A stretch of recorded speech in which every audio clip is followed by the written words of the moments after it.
ladies and gentlemen. I'm Charlie Ratterman, hopefully a friend of Behringer Crawford Museum and a friend of Tom's. April 18th, 1942. Just 133 days after the Japanese attack on Pearl Harbor. It was a clear day in Tokyo. People were going around in their usual fashion.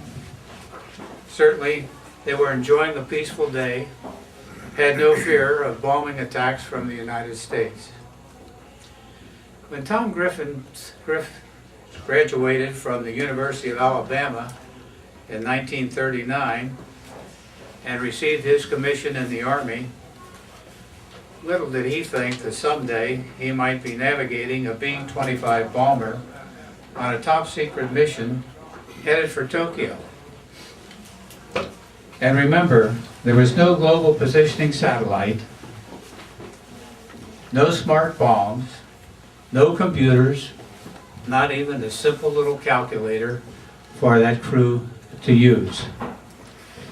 It took me a global positioning satellite in the car to get my way up here today. It's, Tom Griffin's service in the Army Air Corps, as it was known then, did not end with a Doolittle raid. After bailing out over China, Tom was assigned to the European theater where, after 23 missions, his aircraft was shot down over the Mediterranean. Tom aided the injured pilot, keeping him afloat, backstroking, swimming for 90 minutes in the sea. But still, Tom's military service wasn't complete. Shot down by a German aircraft and parachuting to Earth while a Messerschmitt fighter circled him, guns aimed to take him out. He landed, was captured, and spent 2 years in Stalag Luft No. 3, a German concentration camp. The Doolittle Raiders have received many honors and awards. Last year, the Chinese government hosted the Raiders, those of who could travel, for a couple of weeks in China. And this year, a British group wined and dined them for about 3 weeks. And throughout the world, the Raiders have been honored.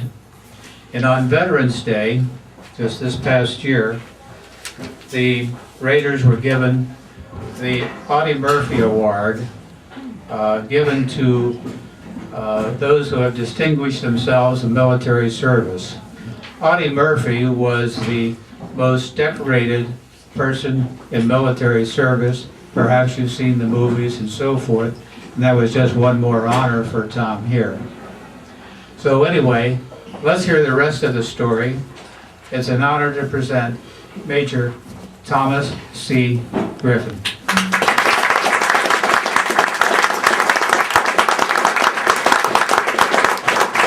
Now, if I can think of something to say, why?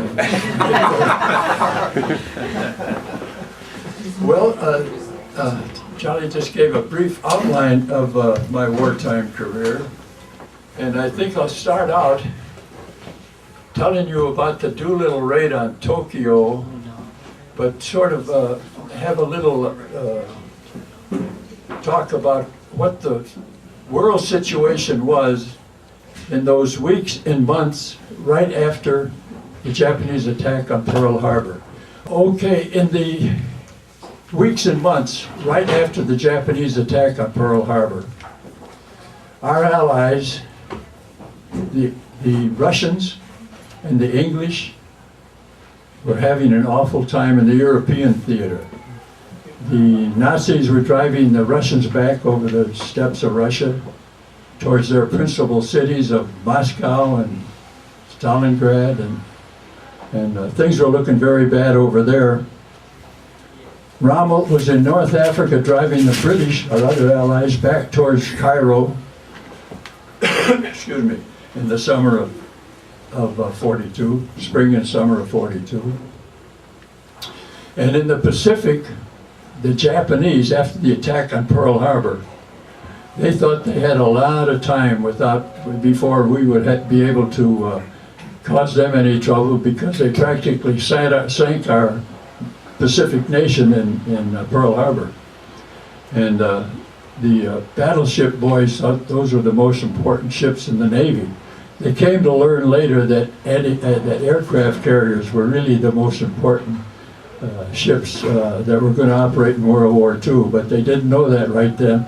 They thought when they had sunk most of our Pacific fleet at Pearl Harbor, they had a long time to go. They didn't come to the Pacific coast of the United States. We thought they were coming. And I was in a twin-engine B-25 group stationed up in the Pacific Northwest at the time of the attack on Pearl Harbor.